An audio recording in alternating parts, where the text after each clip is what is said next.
Lady Gaga! BRB UK. Worse teeth, better accents. Hello, and indeed ahoy hoy, and welcome to yet another episode of this The Here podcast. It's BRB UK. It's episode 404.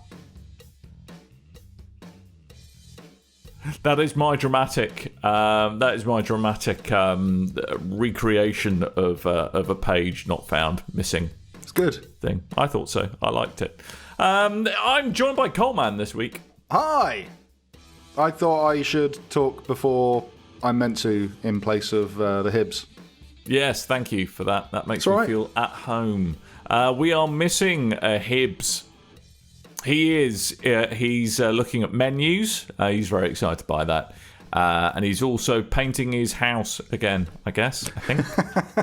I believe he's stuck at work this week, so unfortunately he couldn't join us now. To be fair, it does happen. It's happened to me a couple of times. I do prefer the idea we sent him off to go play the new Battletoads to report back this week, and he's stuck on the menu. And it was so bad that he can't face... No, he's just stuck on the menu. He's like, I know I should hit start, but look at this menu. But look at it. Oh, look at it. Gorgeous. Pomme de terre. Terra Massa. Anyway. Anywho. So, Coleman, what have you been up to, mate? Week off work. They've decided that I have been working way too hard and had no time off since this whole lockdown really stuff started. Yep. So really, they've forced me to take a week off work. Did they seriously? Yeah. I'm on forced holiday at the moment. Nice. Which I didn't know was a thing, but apparently. I think it's more a case of you've got to use your days or you lose them, and this was use them for a week off. So I haven't actually done much. I've stuff around the house, an IKEA job, did a bunch of stuff prepping for the show. An IKEA job? Yeah, well, went off to IKEA to get a table. Oh, right, okay. I thought that was some kind of like cool guy slang for Swedish adventures. If you thought going to the supermarket was fun while all this was going on, like in the kind of throes of COVID, going to IKEA right now is scary. It's scary at the best of times, to be honest with you, but now it's just like a whole level. I'd imagine it's like 28 days later in there. It's weird. I've always found this weird about IKEA, because you go to IKEA to get your furniture. I go to IKEA to get my furniture. I've always go to IKEA to get furniture. That's the only reason I go to IKEA. Some people seem to use it as a family day out. Like they've got, they sometimes set a little fun fair up the front, and they've got play slides and swings and things. But then when you go in, it is essentially a giant playground for kids, because they're just launching themselves off furniture and hitting themselves with lamps and God knows what. And then when you get to there's like a cafe halfway through, and it's just absolutely full of people having their family meal for the week. It's like eating their own body weight in meatballs. Well, no, the cafe is a cafe. The restaurant they call it, but it is essentially a cafe. The meatball stuff, that's at the end. But no meatballs at the moment. They only do hot dogs. Really? They're running on a limited menu, which is impressive when you think. I think the IKEA exit menu is like 10 items. So, but I mean, at least kind of IKEA were one step ahead of the game, because they already had like a ridiculous one-way system for all their stores anyway. So, hey, COVID safe. Swedish style. Anyway, everyone avoid IKEA at the moment, but I do like IKEA. Other places I advise avoiding, and this isn't just necessarily COVID. Iceland, avoid that. Oh. Not a big fan of Iceland. The country or the store? Store. Country, quite nice. Wilco. That's where the trade go. That's where or is that Selco? I always mix those two up. I don't know. Okay. And also Tim's Perineum, I would advise avoiding. Okay. How are you? Oh, all right, I think. Busy. Sciencing. Doing science. Loads of work. Then finding out that doing science makes me have to do more science, and then that science creates more science, so I'm doing a lot of science. And science is all right. Science is better than furlough, is what I've discovered. It sounds sciencey. It is sciencey. It's lots of maths. It's very, very cool cool kids like me, you know, hung up their stethoscopes after being a super exciting emergency room doctor to go and do statistics for a living. So, hey, good. gives me evenings and weekends and pays better. Whatever brings you joy grumble in your day today. Whatever brings you joy in your day today. Mate, it does bring me joy. But anyway, talking of... you can't segue that. I cannot segue that. How about, speaking of joy, this story speaking of does science, not have any. Speaking of science, labs. Oh, there you go. There we go. There's my sequence. Have you heard about Lab Zero games this week? I have, and oh God, it's just... I mean, it's just there's nothing I can say. It's just the fact that so many people have got such evidently reprehensible morals or lack of a moral compass in this industry continues to disappoint me. And it's Lab Zero this time, Lab Zero Games. A bunch of employees have resigned. If you're not familiar with who Lab Zero are, Skullgirls. They were behind such games like Skullgirls, Indivisible. Really good games. They are great games. Unfortunately, I'm really enjoying Indivisible. I've just picked that up on the Switch a couple of months ago, and since on Tim's recommendation, and then since then this happens. I'm like, God damn it! I'm trying to support good studios. So there's been. I mean, has it kind of gone beyond allegations? Well, what's happened is, because if you don't know the story of Lab Zero Games, they're essentially a small collective of game developers that have tried to kind of lead the company as one, where everyone has an input on decisions and equal share in payments and all this kind of stuff. And it's like Waitrose. Yeah, kind of. But what happened in March of this year is Mike Zaymont, or Mike Z as he's known online, he became the 100% sole owner of Lab Zero Games, and many people have not been happy with that behind the scenes. But there have been other problems as well, and this all kind of kicked off with they were doing a stream of one of the Skullgirls games, and Mike Z made a joke which wasn't great.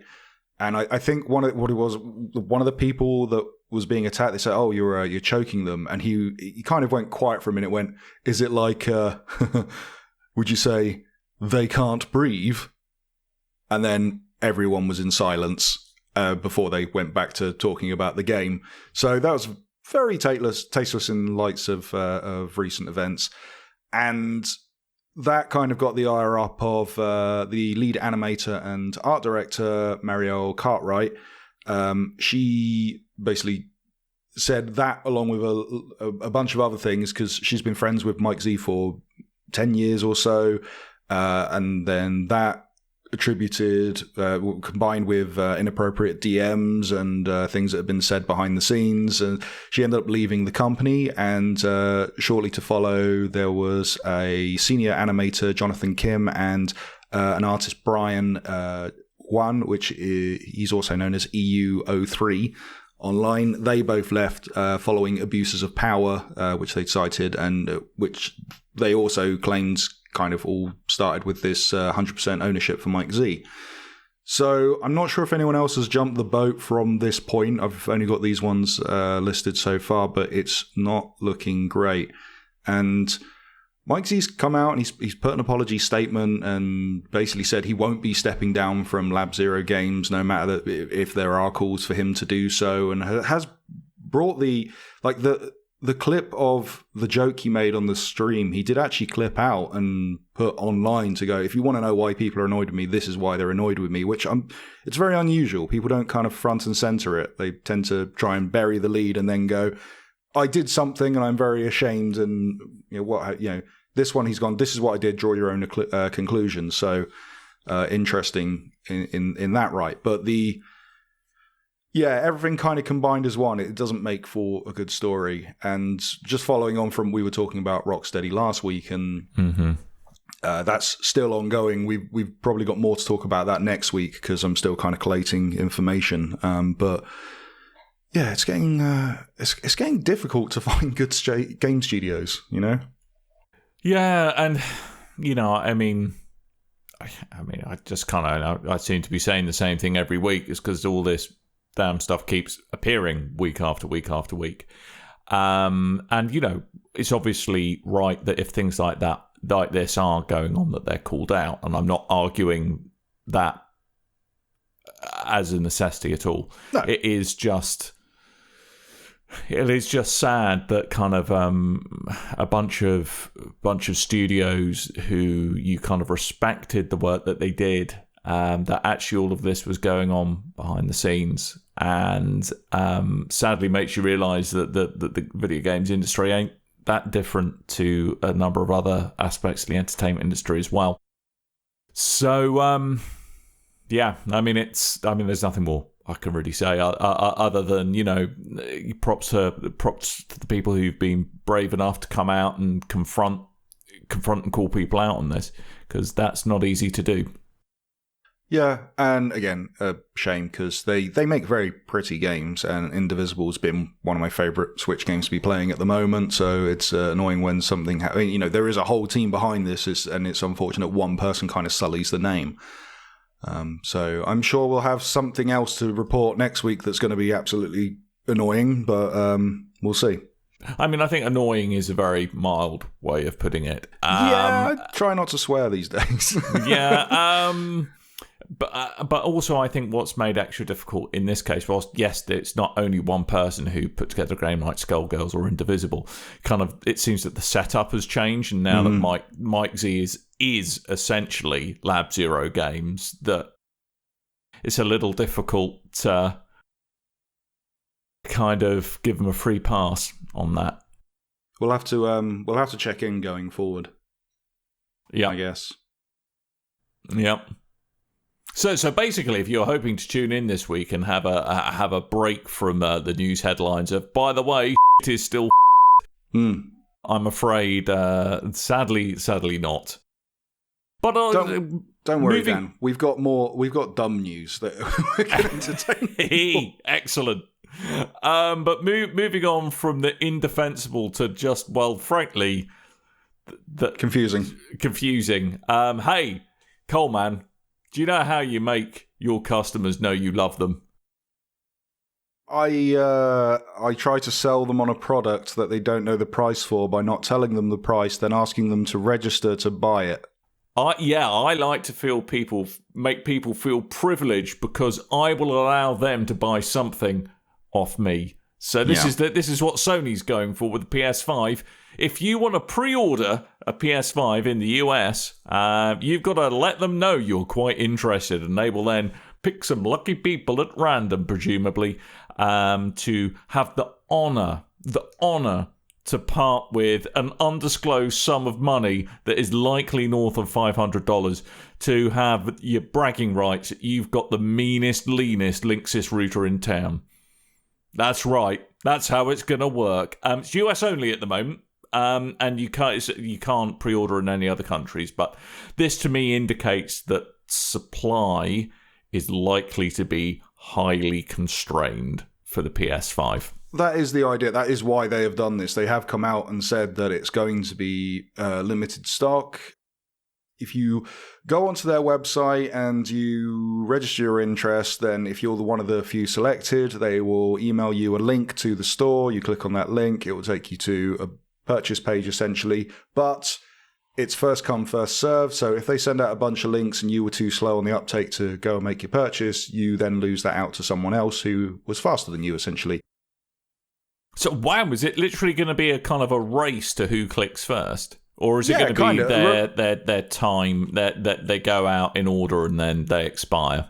One of the things that was floating around probably 3 or 4 weeks ago was the idea that Sony will be limiting sales of PS5s to one console per household, one per customer. And it was interesting, like, how are they going to do that? And it seems this is what they were getting at. So, yeah, it's interesting. I wonder what the kind of difference will be in how long it will take, because these are to buy directly from PlayStation's website. I'm wondering if there's going to be a difference between how long they appear for purchase on website and how long they appear for purchase in store. because I don't know about you. A lot of people, they don't buy consoles outright. They don't go out and slam down a couple £100 and pick up the console. They will go to catalogue site. I was talking about Kev the other day when he bought his PS4 and his Xbox One. He did it through his mum's catalogue service she was using, so they can pay it off over time rather than just put down a big old chunk of change. My work does a tech scheme. They give you an allowance of a few £100 and you can buy anything you want through a specific tech retailer. And that does include PlayStations, Xbox, and what have you. And then you take it out through your pay each month. So there are systems like that outside of the internal PlayStation ecosystem that I'm wondering, if stock is that limited and they're going to do it all through their website, is that what's going to happen in the long run? And if that happens in the UK as well, is that what's going to happen to us? And also, it does increase their profit margin in the short term, because then they haven't got the insensible overheads of getting them out to stores and then stores taking their cut as well. And also, it creates it drums up the Nintendo effect, the Super Nintendo effect, which has then gone on to other Nintendo products over the years, where people say it's an artificial stock shortage. I do believe they make a specific amount of some kind of product and then go, oh, we've sold out. And then everyone starts going rampant. The prices go up ridiculous amounts on eBay and what have you. When people go rampant, it gets my back right up, I tell you. It's nothing worse than rampant people. I know, it's just awful. Do you know what? This is why I won't go to Iceland anymore. People get rampant in there, I'll tell you. Too rampant for them prawn rings. Too rampant. Kerry Katona, rampant. Have you ever seen Kerry Katona not rampant? I haven't. She's not even part of Iceland anymore. But that's why she was too rampant. She was too rampant. They kicked her off. Katona, no, out. Go take your wares to BJ. Katona, go toner. Oh, nice. Boom. Katona, just go away. And I brought it back to video games. There we go. I'm quite pleased with myself on that. I like it. But yeah, I'll be interested to see if this is a thing that happens over in the UK as well as just the US. And also, I'm sure this will mean that, because people want to get their PlayStations, if not for themselves, I'm sure they'll want them for a Christmas present for their kids. Mm-hmm. Or to just make all of the money on eBay. That too. But yeah, you want to make little Billy's Christmas a good one, and you can't get hold of the PS5, this is what will happen. Mm-hmm. Maybe. Well, we'll see. Eyes on this going forward. Dan, can I talk to you about the DC Fandome? Yeah, please talk to me about the DC Specifically Fandome. The video games. Please, yes, do that. Because, shall I tell you why? I even watched these chuffing bits of video. Did you? I was so pleased with myself. My morning coffee this morning, I was like, do you know what I'm going to do? I could do some more science. But no, some science is already on the boil. I'm going to watch some DC Fandome stuff. And I did, and it was lovely. Best coffee break I've had in a week. Yeah, so we got a bunch of film stuff, DC. A bunch of TV stuff, some comic stuff, and then we got a look at 2 video games. So go on. I was just going to say, one thing that did amuse me greatly, though, it was confirmation that Zack Snyder is actually humanly incapable of making any kind of form of movie that is less than 7 hours long. Because they're going, do you know what, Zack, we probably can't afford to distribute your 18-hour-long cut of the Justice League. So it's just 4 hours long, isn't it? Well, telly. Well, yeah, that's even longer than, Watchmen was. 3 hours 15, I think. How long is it when you put release? in the animated comic book stuff as well? Because there's a whole complete package of that film. Oh, there's whole extra stuff in there as well. There is a ridiculously even longer director's cut. I do like that he took the worst cover of Hallelujah from The Watchmen and stuck it in the trailer. Yeah. I really don't like that cover of Hallelujah. But back to video games. Well, also, Also, it's actually it's chronologically inappropriate for the Watchmen movie, that cover as well. Gotham Knights. Yes. The new game from Warner Brothers Montreal. They made Batman Arkham Origins. Never heard of it. If you got into these games this generation, you probably wouldn't have heard of it because they released Arkham Asylum, Arkham City, and Arkham Knight on PS4 and Xbox One, but not Arkham Origins. That stays off in the distance. So they made the side game. Some received it well. I reviewed it for the site back in the day. I did not receive it well. It was littered with technical problems and what have you. Anywho, they've got a new game. It is a two-player. No, is it two-player or four-player? This is a two-player, 1 to 2 player game where in this world, Batman is dead, and he calls upon his friends of Nightwing, Dick Grayson, Robin, Tim Drake, Batgirl, Barbara Gordon, and the Red Hood, Jason Todd, to kind of take over the mantle of the Batman well, not the mantle, but the role of Batman, to go and take over, to go and free Gotham from the current rogues gallery that have taken over. So I think they've kind of done what they did in the Harley Quinn cartoon, where Batman's taken out and the various bad guys have divvied up Gotham for their own sections. And we got a trailer for this, as well as I think it was a 15-minute gameplay, 14-minute gameplay. Where it was kind of Batwoman and Robin, wasn't it? Showing Batgirl and Robin. Showing some fun times. Yeah, they were infiltrating Freeze's area. And it wasn't Arnie. I was very upset. No, traditional Freeze. Instead, he sounded like me. Could you possibly bugger off from my storm cannon? This is quite vexing, the fact that you're plunging a mechanical proboscis into my storm cannon. Do cease and desist. But yeah, it's kind of it was trying. I couldn't quite work out how it wants to position itself, because it's almost got some like RPG elements in terms of, the kind of the min-maxing of the builds and the kind of obvious collectibles and crafting you're going to do, which kind of makes me surprised. I suppose it's kind of a limitation of the universe that it's in some ways, that it's only going to be 1 to 2 player.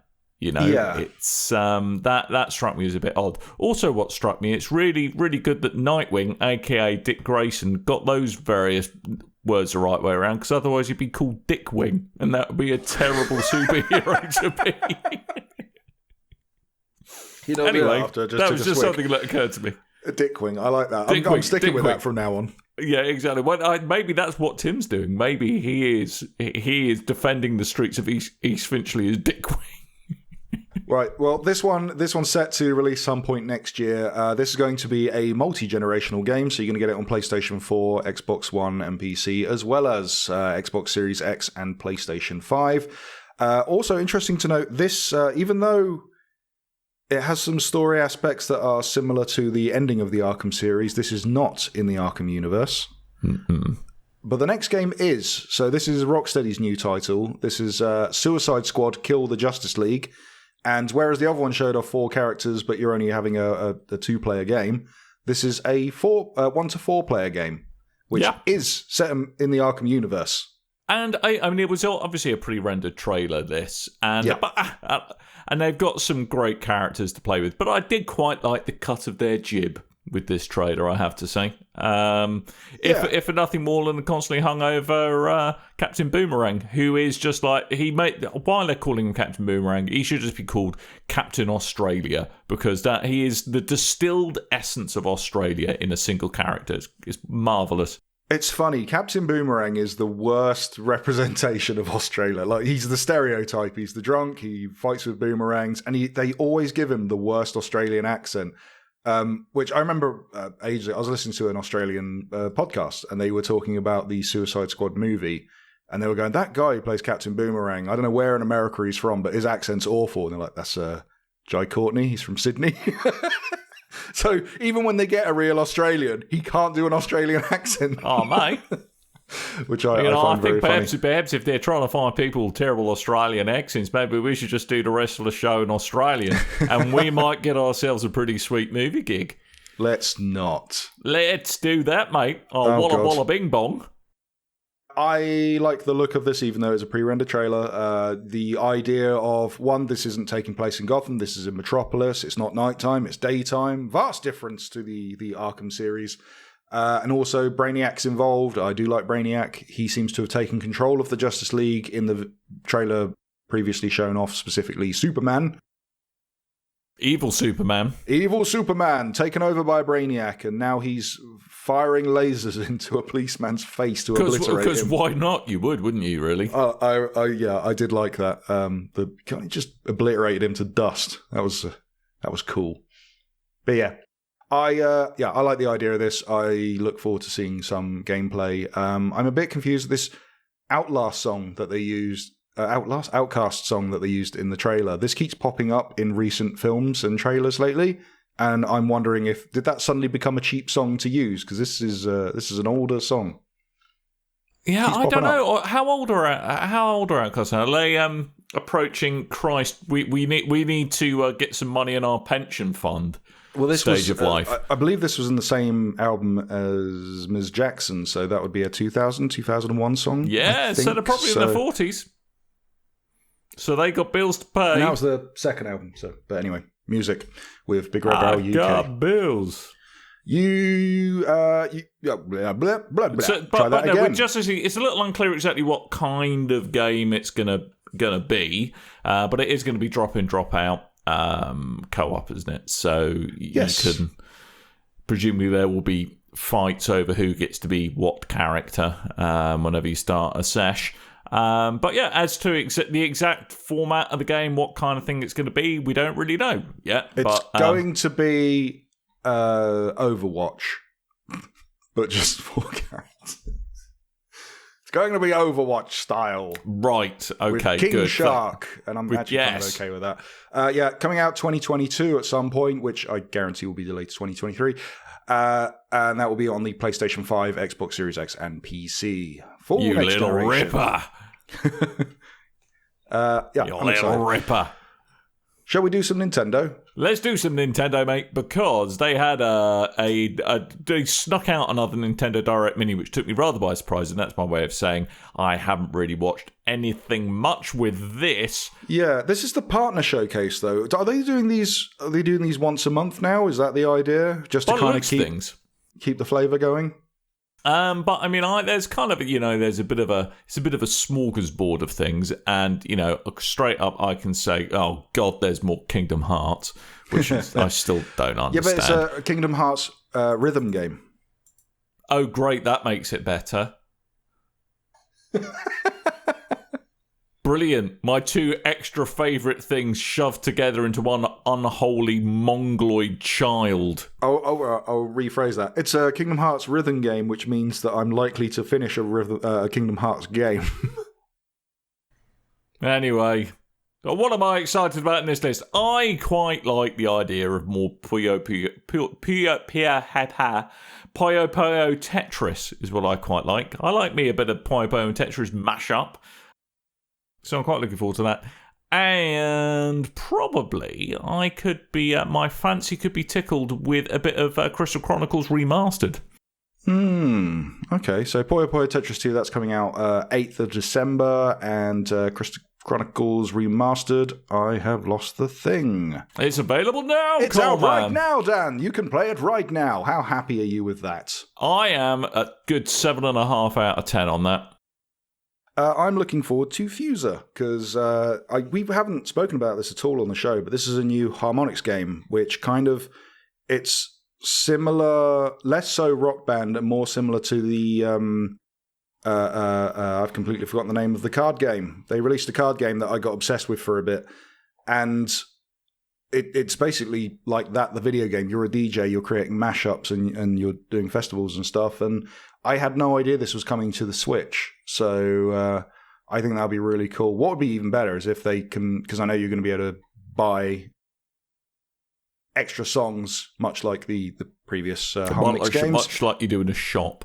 Yeah. It would be nice to Hello, I'd like an extra song. That'd be pound money, please. Okay, well, if I could buy a song and they go, okay, you can now use that song on your PlayStation version, your PC version, or what have you, I'd be more tempted into a Switch version of the game if that was the kind of thing that was going on. But that's unlikely because these different digital storefronts, they do like their cut of the DLC. So you cheeky pests. And another one is Big Rumble Boxing Creed Champions, which I did not know this was a thing until Tell me about it then. The Nintendo Direct Mini. It's Creed, the Rocky spin-off films. You play Creed, you're boxing, and I really like the VR game of Creed Rise to Glory. So I'm assuming this is a more boxing focused game instead of a motion game, and I'm well up for that. It'd be hilarious if it was none of those things and was yet another rhythm game. Yeah. I would be excited about Jump Force, but Jump Force wasn't very good. Hey, there we go. And also, it's I'm assuming they're going to inflate the price for putting it on the Switch as well. But hey ho. But hey, do you know what? I mean, all of these are confirmed actual facts. Go on then. Confirmed actual facts. They're not as interesting as scurrilous rumours. I quite like a scurrilous rumour.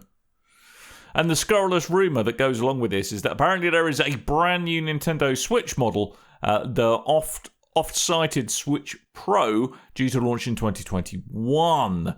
Now, are you up for some very vague, non-specific details? They're my favourite type of rumour details. Okay, well, this is straight from someone's uncle who works at Nintendo. Oh, is he back on the show? He's back on. Is that the Nintendo Switch will feature, quote, improved interactivity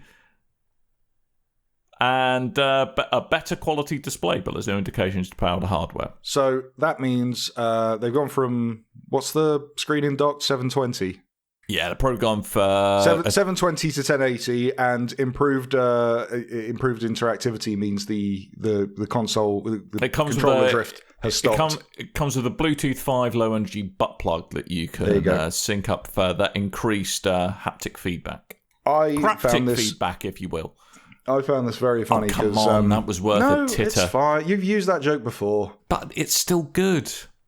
I think you got really annoyed when we didn't call the episode Craptic Feedback. Yes. And I look forward to being annoyed that this one's not going to be called Craptic Feedback. You probably should be annoyed. Excellent. But I saw the news and I looked at it. I was like, it's a rumour. But see, people seemingly are reporting on this like it's fact. We are getting a brand new Switch next year, and we are getting 4 new exclusive Switch titles direct from Nintendo. But it is a rumour, and I was scrolling through my YouTube, and they tend to go, hey, on the homepage, they'll recommend stuff to you. Oh, you watch a lot of video game content? Here's some video game content. And the first video that popped up it says, the next Switch is 4K. Well, that was a leap. Where did you get to that? So, yeah, we'll keep our eyes out for a new Switch, but don't get your hopes up. Switch is fine. Switch is fine. I mean, I don't really think, if it ain't broke, don't fix it. Well, apart from the Joy-Con sticks. And my screen. The screen likes to press itself. Yeah, please. Yeah, so maybe there's quite a bit that needs fixing, actually. Dan, you snuck something on the agenda. I have. Because I didn't get to talk about it much last time. And Coleman, I've brought you kicking and screaming over to the wonderful world of PC gaming. Yes, kind of. Yes, kind of ish. So there are some new graphics cards coming up fairly soon. The follow-up to the 20 series RTX cards made by NVIDIA. And these are going to be the 30 series. So rather than go 2170, 2180, it's going to be the 3070, 3080, and a 3090, all of which are promising to have all of the mad gains over the current iteration of hardware. Now, that's to be expected. A lot of the stuff that was introduced in the 20 series GPUs was fairly new, all the ray tracing stuff. But that's kind of matured as a bit of technology now, and they're kind of starting to push the boundaries of that architecture and what ways they can improve upon it. So hence the new series of cards, the Ampere cards. They are apparently got quite a lot of grunt behind them. So I've currently got a 2080. Apparently the 3080 is going to be 70% faster than that, which is quite by Grabthal's hammer, etc., etc. That's quite a lot of increase. The top of the range card, the 3090, is apparently crazy, crazy fast, but also will come with a crazy, crazy price and is crazy, crazy big. It's all of the bigness. I understand it's about 30 centimeters long and uses 3 slots, and it's just massive. And apparently you'd need to feed it with about 600 watts of power as well. So it's going to be a beast. So I think what kind of price tag are they looking at for that? $1,400 US. By Grabthar's hammer. What a savings. But I think the 3080 is going to be probably about $700, and the 3070 is there aiming about $500. So if thinking of getting into PC gaming, or you're thinking of getting a new graphics card, hold on for a little bit, because these are about to come romping through the pipe, so to speak. Okay. But yeah, so there's going to be an announcement about them on September 1st. And hopefully some interesting news with all of the FPSs and the teraflops after that. I like a teraflop. Do you? Almost as much as I like a teraturgid. Yeah, I don't know. There's new consoles coming. I don't know if you've heard. So what? No, never heard. That might eat into any kind of PC upgrades for a bit. We'll see. I mean, apart from the fact that, you could probably buy a PS5 and an Xbox One and pay for a whole year of all kinds of lovely things for the amount it would cost for a 3090. I mean, I think the real problem with the 3090 is I don't think many people's PC cases are actually big enough to handle it. It's a beast. I don't think mine is. It's a beast. Yeah. Beast. But I might think about, depending what the price is, I might think about a 3080. I don't know. Good. Shall we talk about the games we done played? Yeah, all right then. Good. You have been trying to talk about this for about 3 weeks, so I thought I'd jump in and do the same, and we can talk about this week.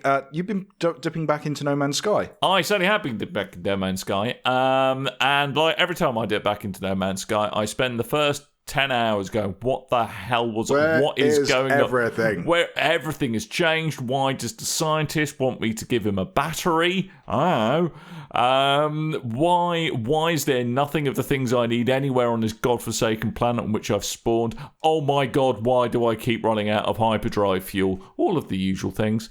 Although I did manage to build a solar recharger for my launch thrusters, which is quite exciting. I know, thanks. I keep trying to go back to No Man's Sky every now and then. Whenever they release the update, I'll load it up and go, I don't know what's happening, and I cannot be bothered to restart. Yeah, a little bit.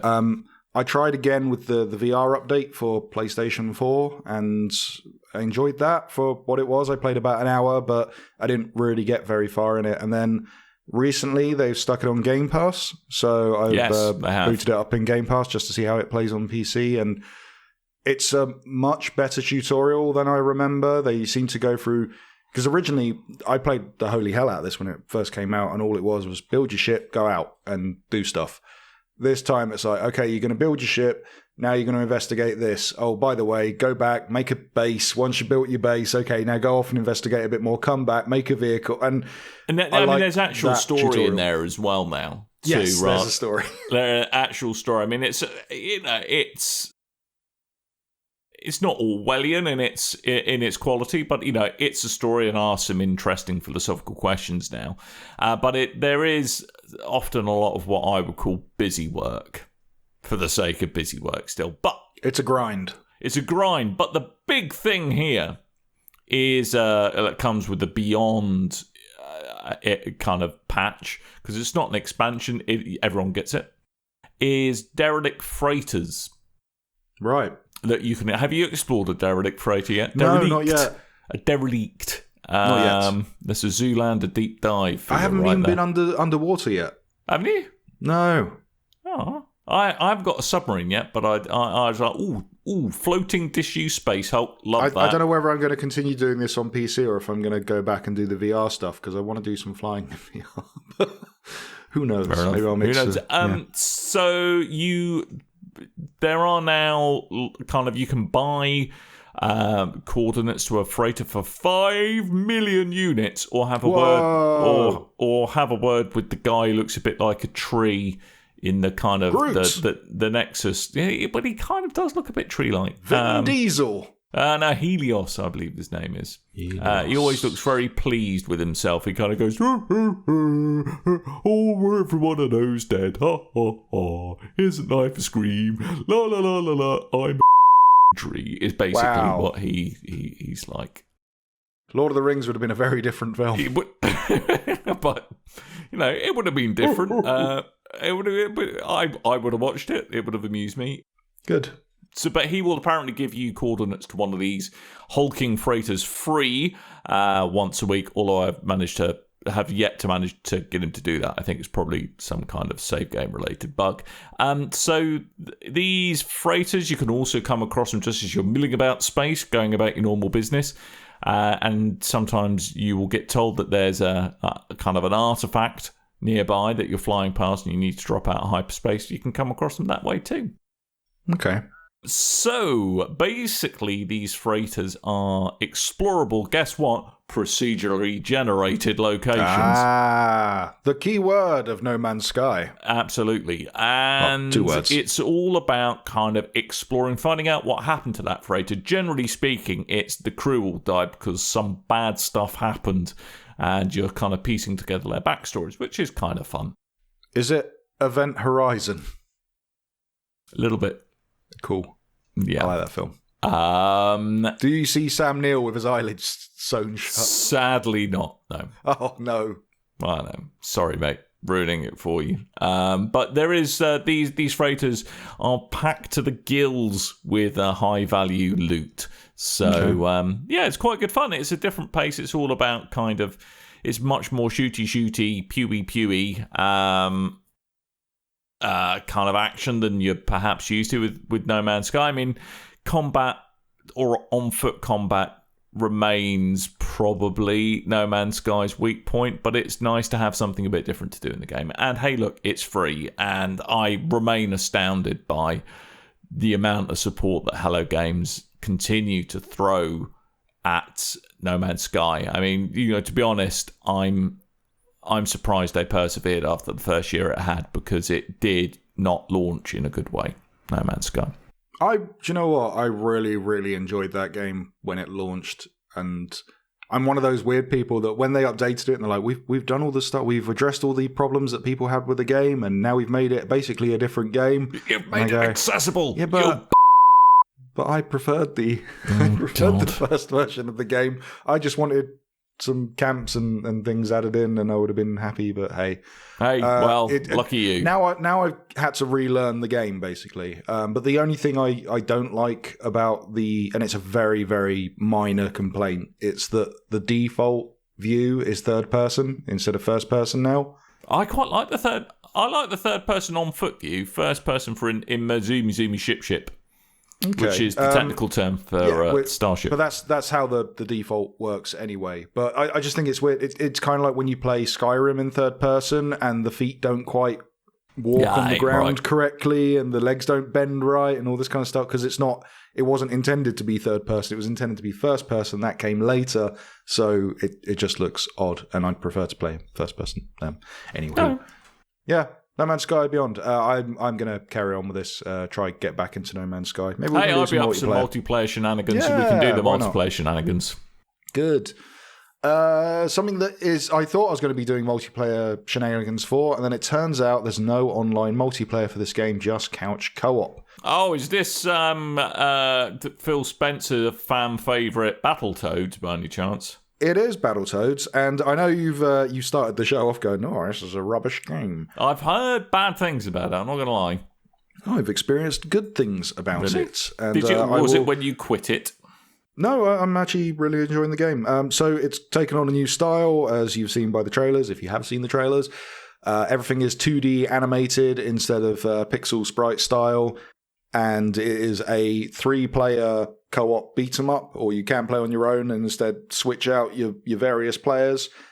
And in between each beat 'em up level, there is a different mode that could be a racing game, could be follow the button prompts and that kind of stuff. And it's actually a decent game. Where it differs from the original Battletoads, because it does bring a lot of stuff back from the original games, it's more of it has an easier accessibility to it, so there is an easier mode instead, because Battletoads is ridiculously hard. I don't know whether it was meant to be hard or if it was just made really odd choices. Like if you're two-player, you can kill each other, you can bump into each other, and you can't turn that off. And it made for a very frustrating game between me and my brother as kids. Now, this version seems a lot nicer, and it has some really nice details in the animation, a lot of good callbacks and stuff. And as it's part of Game Pass, and I only paid the subscription, I'm really, really happy with this game. I mean, how much does it cost if you didn't get it via Game Pass? I think it's like $17.99 or something. It's not full price. Yeah, I don't know, because I've heard, I think the earlier reviews were not great, and it looks distinct. Like, I think reception has been distinctly mixed for the game, and one of the criticisms I've heard is kind of that, if anything, it's a bit too slavishly referential to its 90s roots, and that it shows its age in that way. And I was surprised here that all the co-op was offline as well. Yeah. I mean, that kind of seems, especially in these days of social distancing, that seems to be not the best decision. But hey, look, it is what it is. It's the thing is, if you say it's too 90s in its style and all that kind of stuff, that's the kind of stuff I like, though. I grew up in the 90s. The 90s were pants, man. Seriously. Yeah, I know, but you like to look in the time in the 90s, you thought, well, thank God they're not the 80s. And then you look back on the 90s and go, wow, they were naff. Then you get to the early 2000s and go, somehow even naffer. What I'm saying is, Kerry Katona, get out. When you get things that you fondly remember and you go back and play them or watch them and they're not as good as you remember, like the Turtles cartoon. I loved the Turtles cartoon as a kid. Grow up, went, I love the Turtles cartoon. You go back, bad animation, bad voice acting, that kind of stuff. Shut your dirty mouth, Coleman. Or when they go, there's a re-release of a video game you really, really liked, and then you go back and you play the remaster and you're like, oh, it's not as good as I remember. This kind of takes the idea of that original game and improves upon it for modern generations, I think. And I really like it. And the cutscenes are funny and the voice acting's funny and it's good. I like it. I don't get the problems. Got to be honest. Yeah. Yeah. If you want a straight hardcore beat 'em up, you probably want to play the most recent Streets of Rage game instead of this. But if you like beat 'em ups, but you don't need it to be like the hardcore, everyone's beating you out every 3 seconds and you got to get good scrub, and you don't have the time to get good, then maybe Battletoads is the one for you. So, fair enough. Really enjoyed it. Fair enough.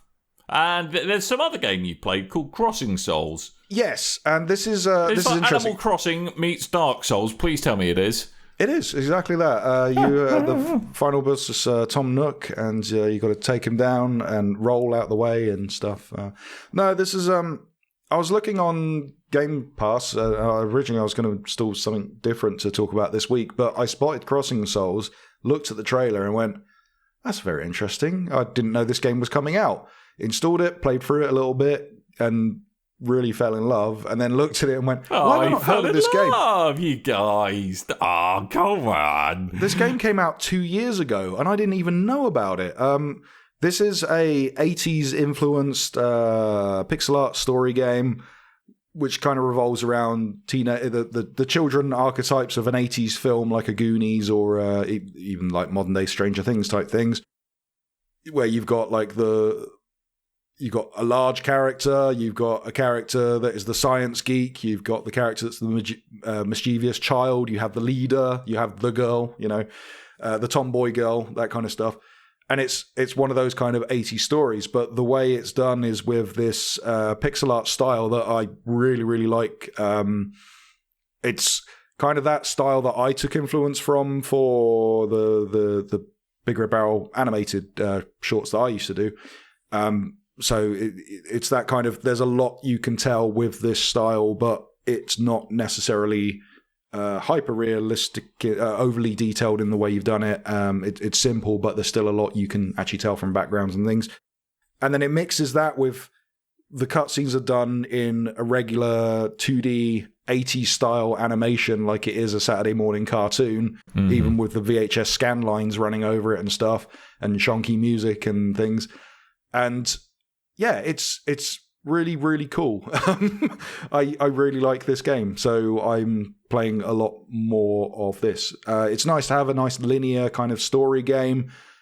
It's kind of overhead, attack enemies, level up your characters and stuff, but you are essentially just following a story through. And because it's very 80s influenced, it looks very nice, and I really like it. It's on Game Pass. Go get that. I'm very tempted to.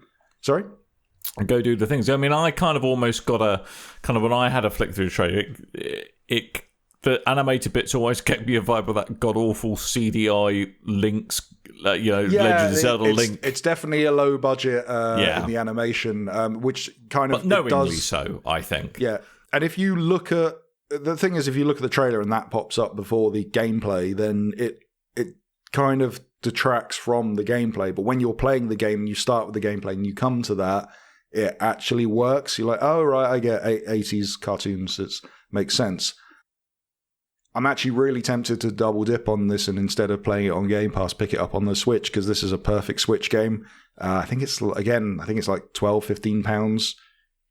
But it's really, really cool. If you've got Game Pass, then give this one a go if you've got nothing to play, because this completely missed me, and I don't know how. I don't know how at all. Like, a lot of the kind of avenues that I follow would talk about something like this, and it completely passed me by. So I'm glad I found it. Yeah, well, thank you, Game Pass. Aren't you a lucky boy to have found such goodness nestling in your Game Pass subscription? Yeah, I should probably go through more Game Pass stuff and try take some gambles.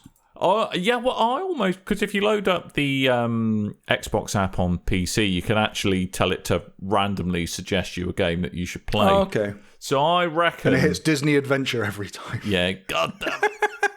I mean, that could be quite a fun thing to do, every week, see what game we might either enjoy or be forced to sit through at gunpoint. Discord Nitro? Hang on. I'm very confused. So, for example, what will I play next, Coleman? Shall I surprise myself live on screen? If it says Disney Adventureland, I'm going to laugh. Dungeon of the Endless. All right, I'll take that. Okay. That's not bad. Good. Happy days. All right, well, I'm going to do that. Laters. Bye. See you later, Coleman. Good. Bye. Okay. We should wrap up the show before you go see you and play later. that. What? We should wrap up the show before you go off and No, play that. I'm playing Dungeon of the Endless, mate. No, all right, fine. It's got 1.5 stars. It's got to be good. I'll wrap up while you do that then. No, all right, bye. See you later. Okay, so we've got a bit of housekeeping. No, cut. What? What are you saying? Get your hands off your bloody soundboard, Jesus. We've got bits of housekeeping before we go. First of all, there is no Geek Out for Gosh update at the moment. So follow them on Twitter at GeekOut4, numeral 4 Gosh, all together, one word, and get your updates that way. And also you can Google it online, find the website, donate to the charity for Great Ormond Street Hospital, donate to the people that are fundraising, or find out how to get involved yourself. Yeah, and you can if you go to Geek Out for Gosh's webpage, my understanding is you can just decide, do you know what I'm going to do today? I think I'm going to do a stream and I'm going to raise some money for Gosh. Just go crazy. It's good. There are worse ways to spend a day. Tabletop Tuesday is still not a thing, but Loading in Dalston is. Go to Drink Relax Play on Twitter or loading.bar to get more information so far. Tim will be back one day to go, hey, guys, Tabletop Tuesday is open in this, the year of our Lord of 2025. On a day beginning with T, with the middle of ooze, and ending in day. It'll be good. It'll be lovely. Yeah. No community feedback this week because I forgot to put the call out. Sorry, but it's a nice snappy see show. If there's anything. Well, sorry? Shall I see if there's anything? No. I mean, I forgot to put the call out for questions and stuff. I just want to see if people are asking random things. There isn't anything. I already do this, Dan. I do this every week. I want to find out. I want to get... Okay. No, there's nothing. If you want to get involved, Can confirm. If Nothing. you want to get involved in the show, then you can give us questions, suggestions, feedback. You can recommend games to us. Do whatever you want. Over in the comments section on BigRedBarel.com. While you're there, on the right-hand side, there is a Discord link. If you click that, it'll give you an invite. You can join our Discord and talk to us on there. We're on Facebook.com/BigRedBarel. We're on Twitter @BigRedBarel. And, we've always been on YouTube, but now the videos on YouTube have cameras. And yes. Much to mine and Tim's our surprise, we didn't. Yes. We thought we were just testing it out, but it turns out that actually no, Coleman was recording our face. Hello. And I this week, ladies and gents, am dressed like an out of work Top Gear presenter. I hope you're quite pleased about that. Some say. Some say. Some say he's out of work. Anyway, get in contact. That's a good way to do. And also another good thing to do is to give us a review, which you can do so on Apple Podcasts, Castbox, Podchaser, and Stitcher. We will read your reviews and take on board feedback and all that kind of Coleman will send forth his digital gremlins to go and find the reviews that are lurking out there in internet land. And, honesty is the best policy, but we also super like 5-star reviews as well. However, Favourite flavour. Although if you do want to give us a lower rating than that, try and be constructive with the old feedback. It's, we all know, for example, Tim's droning on about menus is tedious. We all know that. But perhaps suggest what he could do instead. Yeah. Or if you want to give us if you want to give us the impression of like a 1-star review, then just give us a 5-star review and then write 1 star. That's how you're meant to do it. Yes. Yeah. Do that rather than 5 1-star reviews. I spoke to Tim Cook. He did confirm that is what you're meant to do on Apple Podcasts. Oh, really? Okay, good. Yes. Lovely. Yes. Marvellous. Good. Excellent. Fantastic. I'm glad Tim Cook, took some time out from his busy schedule of everyone else off in the gaming industry to give you that information. Hey, we didn't even talk about Epic and Apple this week because we stopped caring. They're still throwing their toys out the pram at one another. Yeah. There might be news on that next week that's interesting. Although, no, there is good news because a judge ruled that Apple can't block games put together with the Unreal Engine and Unreal Developer Tools. So that is a good thing. Good. That is a good thing, officially. Good. Yes, it is. Yes. Righty-ho. And next week, Gamescom Online. Woo! Do you know what? What? I didn't add it to the agenda, but it's a very quick one.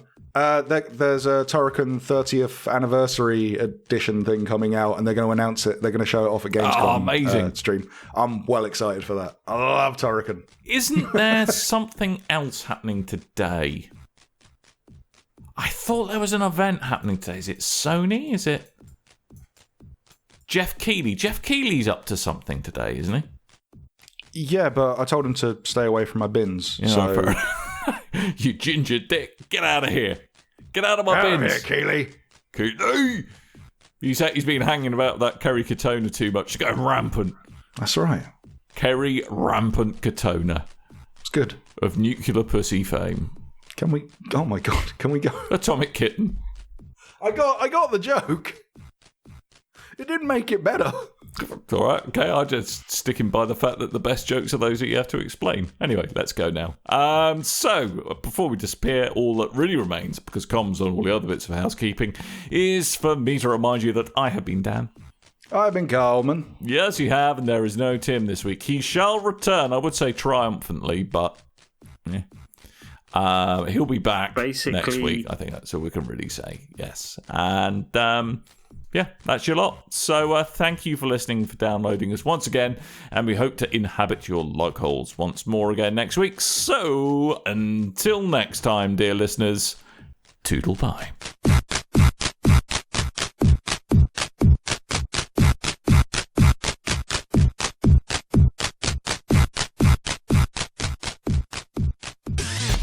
You and your ears are quite welcome for the podcasting goodness that you just heard. Why not roll on over to BigRedBarel.com for more podcasts, news, reviews, and videos from the biggest, reddest site on the internet, BigRedBarel.com. Oh God, my travel sickness. It's kicked in. And I had to stop and lie on the sofa and take ginger and wait for everything to calm down. And now I can't play Microsoft Flight Simulator.